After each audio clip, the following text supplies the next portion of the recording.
People think I broke the engagement. I didn't. I broke the illusion. My name is Jordan Voss. I'm 32, a reference librarian, in a town most people pass through without noticing. And that night at my sister's engagement party, I stood in a navy blue dress she once called respectable enough for a funeral, holding a champagne glass in one hand and a tiny white box in the other. Miriam, my older sister by 2 years, had just finished her favorite tradition, humiliating me in public. She grabbed the mic, smiled at 100 guests, and said Jordan wanted to be my maid of honor. But come on, that role needs someone photogenic. Laughter, applause, even our mother smirked behind her wine. I didn't flinch. I smiled. Because Miriam didn't know I had something tucked in my purse, something she never planned for. While she raised her glass to true love and dream weddings, I stepped forward, held out the box to her fiancé, and said 6 words that ended everything to love and to getting what you deserve. The music didn't stop. The silence did.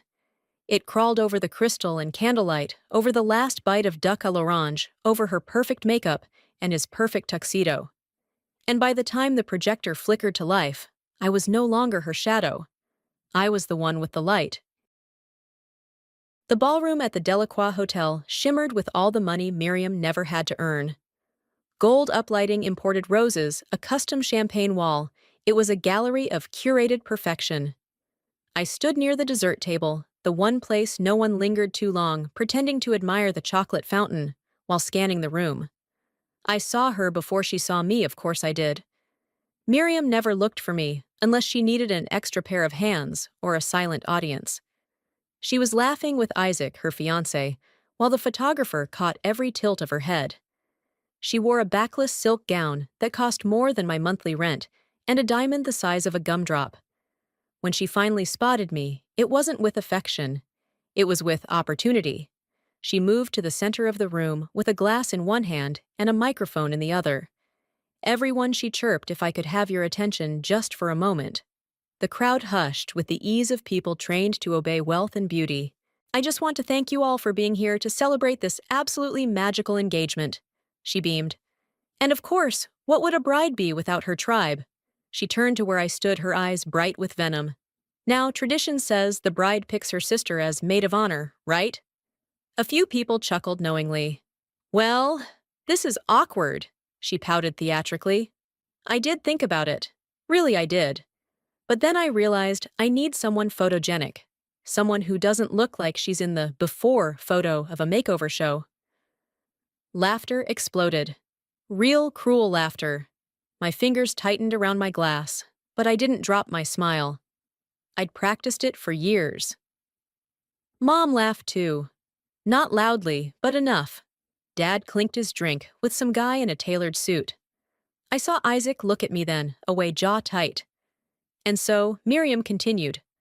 I've asked my gorgeous friend Sienna, who honestly looks like she belongs on the cover of Vogue, to be my maid of honor. There were polite claps. Sienna waved from the front. Perfect hair, perfect teeth, perfect timing. I stepped forward then, not rushed, not flustered, just steady. Actually, I said, voice calm but clear, I'd like to propose a toast too. Heads turned, some with curiosity, others with pity. Miriam's eyes narrowed, but she smiled sharp and gleaming. Oh my God, how sweet. Jordan has something to say. Let's all listen. I raised my glass. To love, I said slowly, and to getting exactly what you deserve. Then I handed Isaac the small white box, wrapped simply, tied with silver ribbon. The room didn't go quiet immediately. That took about 4 seconds, long enough for him to open it, long enough to see the flash drive, and long enough for Miriam to realize this wasn't part of the show. I wasn't always invisible. That took time. When I was 8, I won a district writing contest. My short story was about a girl who learned to talk to trees, and the judges said it was strangely mature. I remember holding the certificate cheeks, flushed, waiting for someone in my family to say they were proud. Miriam asked why the girl didn't talk to boys instead. Dad changed the subject, and Mom reminded me not to act weird at dinner. By 12, I learned not to bring home wins. By 16, I learned not to bring home anything at all. Miriam had a way of walking into every space I carved out and repainting the walls. She joined the clubs I joined, then got elected president. She flirted with the guy who passed me notes in chemistry, then dated him the next day. And when she didn't want what I had, she simply made sure no one else did either. She means well, Mom used to say folding towels. She just doesn't know how to show it. But she did. She showed it every time she smiled at me with that glint in her eyes. The one that said, "You'll never be enough, but I need you close to prove it." I moved out at 22. Small town, small job, small apartment, over a bakery. But for the first time, the silence wasn't oppressive. It was mine. Miriam didn't visit until 2 years later. She showed up unannounced, of course. Red BMW, designer blazer, perfect makeup. She walked into the library like it was a novelty store. "This is adorable," she said, tracing a dusty shelf with her manicured finger. "Still hiding out with books, huh?" She stayed for an hour, loud and glowing and impossible to ignore. By the time she left, my regulars barely made eye contact. It was like the Jordan they knew had been rewritten in just one visit. I told myself I didn't care. Then she started coming back, always just passing through, always louder than me, always reaching into my world like it was hers to borrow. And when she got engaged to Isaac and sent a group text with the ring photo, I knew what was coming. I just didn't know yet how I'd respond. Not until 3 weeks later, when Mom called and said, "Can you help me upload some photos for your sister's engagement slideshow?" It was a Thursday. Gray sky, burnt coffee, the kind of afternoon that feels like it's holding its breath. I showed up at Mom's condo just after 2.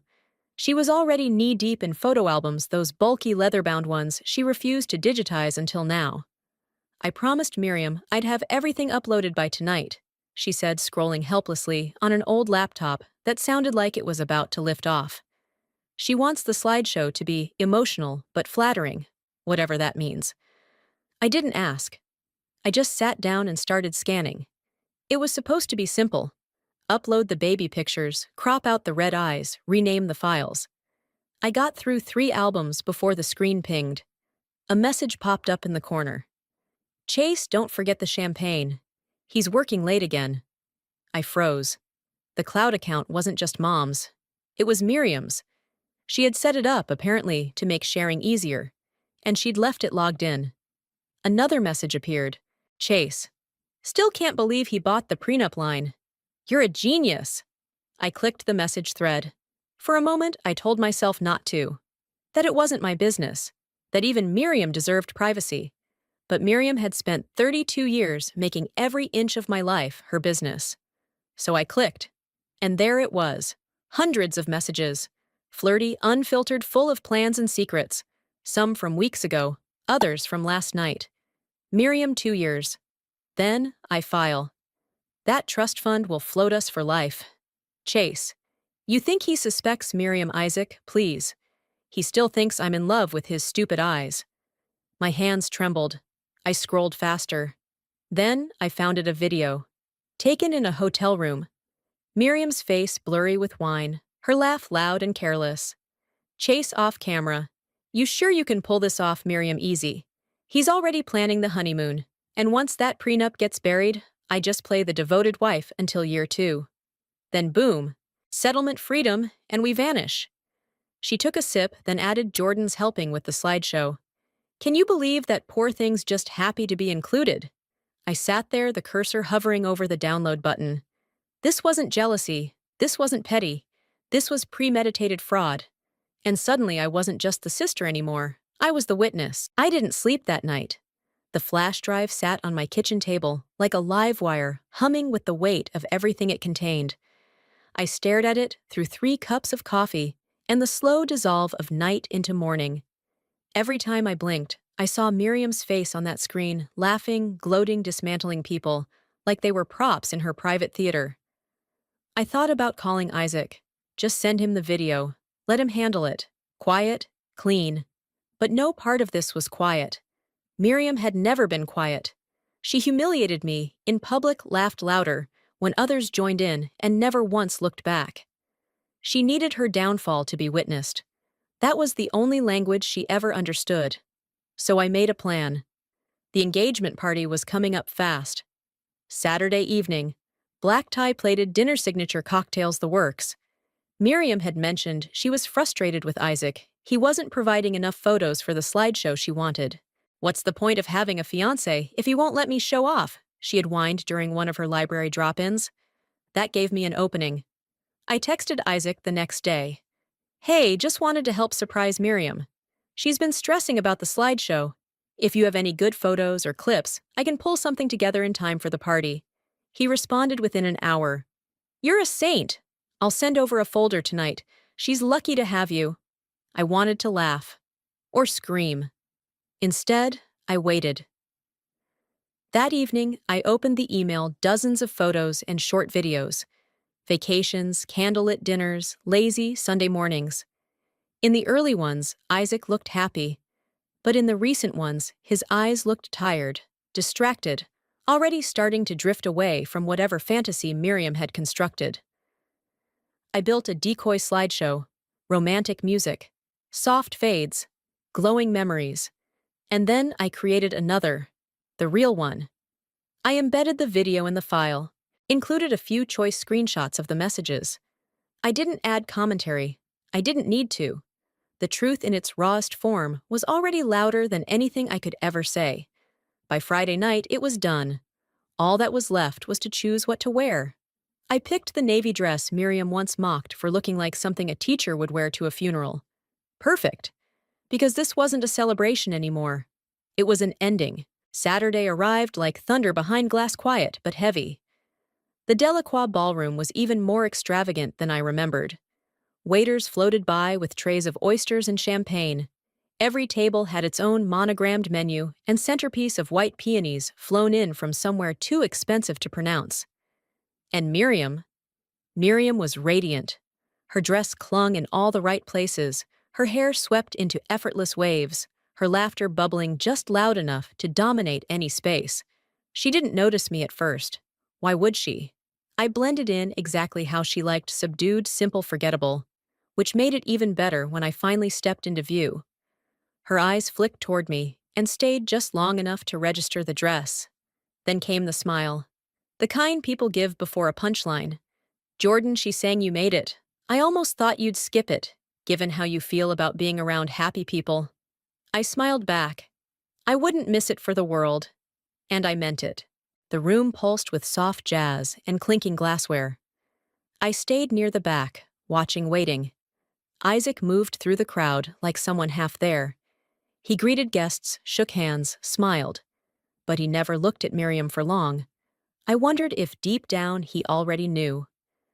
Eventually, Miriam called for attention. She stood beneath the chandelier, a microphone in one hand, her other resting delicately on Isaac's shoulder. To love, she began. To commitment. To finally landing the man of my dreams. Though let's be honest, I had to hunt him down like a truffle pig in Italy. Laughter. She glanced at me, then eyes flashing. And of course to family. Especially my sweet sister Jordan, who worked so hard on the slideshow. And the little details. "Let's give her a hand." People clapped politely. I dipped my head in acknowledgement. Then I stepped forward. "I'd like to add something," I said, taking the second mic from the stand. The applause faded. Miriam's smile twitched. "I brought a gift," I continued, turning to Isaac. "Something for both of you." I handed him the small white box. He opened it slowly, saw the flash drive, and stilled. Miriam leaned in, already annoyed. "What is it?" "A slideshow that's already set up. There's a projector ready," I said calmly, gesturing to the screen near the band. The crowd turned, and for the first time in 32 years, so did Miriam. Not to mock me, but to stop me. Too late. The lights dimmed. The screen flickered. At first it looked like another romantic montage, until the audio kicked in. Miriam's face filled the wall behind her, a little grainy shot in low hotel lighting. She was lounging on a bed, glass of wine, in hand, hair undone, laughter, too loud to mistake. From somewhere in the crowd, a woman gasped. "Come on," said the voice off camera, Chase. "Tell me again how you're going to pull it off." Miriam giggled on screen. Simple, I marry him. 2 years, no prenup. Then I'm out with half his fortune. His daddy's construction firm will fund my next 5 lifetimes. People started murmuring. Someone dropped a champagne glass. The shatter was sharp but not louder than the next words. What about your sister? Chase asked. Jordan Miriam snorted. She's so desperate for my approval, she'd help me pick out the divorce dress if I asked nicely. In real time, Miriam let out a strangled noise. Turn it off, she shrieked. She rushed toward the projector, but Isaac caught her wrist gently firmly. No, he said, his voice hollow. I want to see. A new video played. Screenshots. Messages. Her voice again this time, whispering over text. I can't even look at him during dinner anymore without thinking about how dull he is. This marriage is a means to an end. Miriam spun around to face the crowd. This is fake. She edited this, no one moved. No one believed her. Her best friend Sienna backed away slowly, face pale. 2 of Isaac's cousins looked absolutely sick, and his father, the man who'd barely said a word all night, stepped forward with steel in his voice. You signed the prenup, he said flatly. But fraud invalidates it. That document is null. Miriam stared at him like he'd slapped her. Then she turned on me. You did this, she hissed. I just showed them what you were already proud to say, I replied, folding my hands calmly. Another clip rolled Miriam laughing, calling me pathetic, boring a charity case in a library. The sound of her empire cracking wasn't loud. It was the silence afterward that said everything. She looked around and found no one, no allies, no lifelines, no audience. Just me. Still standing, still quiet, but no longer in her shadow. The party ended without music. Guests shuffled toward the exits in stiff silence, their heels clicking like judgment on marble. Miriam stood in the center of it, all alone, trembling mascara streaked down cheeks, once sculpted for perfection. Wait, Sienna, she cried, spotting her maid of honor grabbing her clutch. Don't leave me. Sienna didn't even look back. I have a job, she said coldly, and a reputation. The ballroom doors opened. Miriam's illusion bled out into the hallway. Then came the planner. Clipboard clenched voice brittle. Ms. Voss, the vendors need to speak with you.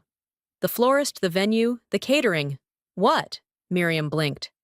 The deposit structure, the planner sighed. You signed as the primary contact. The balance is due tonight. That's over $60,000. Yes, ma'am. And without Mr. Alden's backing, the cost is yours alone. Miriam looked around wild-eyed. But Isaac, he signed, he. No, said Isaac, stepping beside his father. I signed nothing. My name was never on those contracts. He dropped the engagement ring on the nearest table. I hope whatever you were chasing was worth it. Then he walked out. Miriam collapsed into a chair, shaking. My parents approached quietly for once, without a script.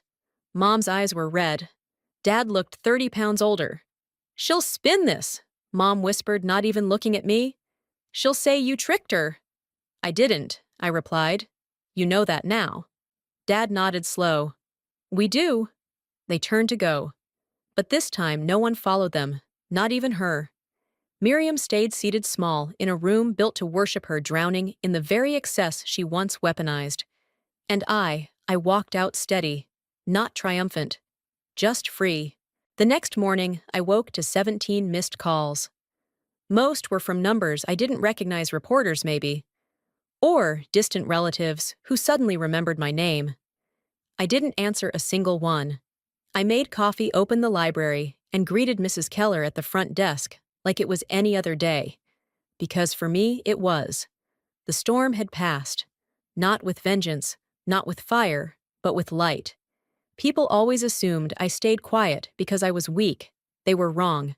I stayed quiet because I was watching, and when the time came, I didn't need to scream. I let the truth do the talking. That navy blue dress still hangs in my closet. I haven't worn it since, but I don't think I'll ever get rid of it. It's not a symbol of revenge. It's a reminder that even shadows can step forward. And when they do, they don't ask for space. They take it,